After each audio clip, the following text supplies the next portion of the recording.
ಮೈಸೂರು ಮೋಹನ್ರವರು. ನಮಗೆ ಅವರ ಪರಿಚಯ 50 ವರ್ಷ ಹಳೆಯದು. ಅಂದರೆ 1975ರಲ್ಲಿ ಅವರು ಆರ್ಕೆಸ್ಟ್ರಾ ಮೋಹನ್ ಕುಮಾರ್ ಅಂತ ಆರ್ಕೆಸ್ಟ್ರಾ ಬಹಳ ಪ್ರಸಿದ್ಧಿಯಾಗಿತ್ತು ಮೈಸೂರಲ್ಲಿ.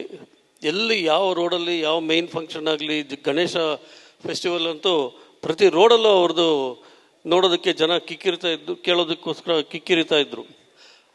ಆಗ ಸುಮಾರು ಆ ಟೈಮಲ್ಲಿ 1978ರಲ್ಲಿ ನಾವು ಒಂದು ಕಿಲಾಡಿ ಕಿಟ್ಟು ಅಂತ ಹೇಳ್ಬಿಟ್ಟು ಒಂದು ಪಿಕ್ಚರ್ ತೆಗೆದ್ವಿ, ನಾನು ನಮ್ಮಣ್ಣ ಎಲ್ಲ ಸೇರಿಬಿಟ್ಟು.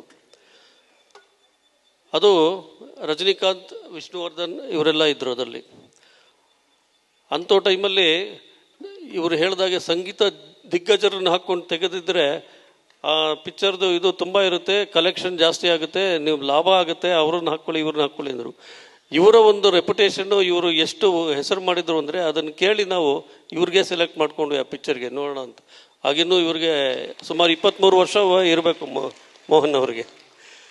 ಪಿಕ್ಚರ್ ಚೆನ್ನಾಗಿ ಹೊಡೆದು ಖರ್ಚಾಗಿದ್ದು ಬರೀ 5 ಲಕ್ಷ ಅಷ್ಟೇ ಅದಕ್ಕೆ, ಅವಾಗ ಆಗಿನ ಕಾಲದಲ್ಲಿ ಕಲರ್ ಪಿಕ್ಚರ್ಗೆ. ಈಗ ಆದರೆ 50 ಕೋಟಿ ಆಗುತ್ತೆ. ಹಾಗಾಗಿ ಅಲ್ಲಿಂದ ಚೆನ್ನಾಗಿ ಪ್ರಸಿದ್ಧಿಗೆ ಬಂದು ಇವತ್ತು ಎಲ್ಲರೂ ಮನೆ ಮಾತಾಗಿದ್ದಾರೆ. ಡಾಕ್ಟರ್ ರಾಜ್ಕುಮಾರ್ ಜೊತೆ ಅವರ ಟೀಮಲ್ಲೂ ಇದ್ದರು ಇವರು. ಅದಲ್ದಿರ ಅವರೇ ಅನೇಕ ಸಿನಿಮಾಗಳಿಗೆ ಮ್ಯೂಸಿಕ್ ಡೈರೆಕ್ಟರ್ ಆಗಿದ್ದಾರೆ. ಮತ್ತು ಅವರ ಮಕ್ಕಳು ಸಹ ಅವ್ರ ದಾರಿನೇ ಹಿಡಿದು ಮನೇಲೇ ಒಂದು ಸ್ಟುಡಿಯೋ ಮಾಡಿದ್ದಾರೆ. ನಾನು ಹೋಗಿದ್ದೆ ಮನೆಗೆ, ಮನೇಲೇ ಒಂದು ಸ್ಟುಡಿಯೋ ಮಾಡಿ ಅಲ್ಲಿ ಅನೇಕ ಸಂಗೀತ ಕಾರ್ಯಕ್ರಮಗಳನ್ನು ರೆಕಾರ್ಡ್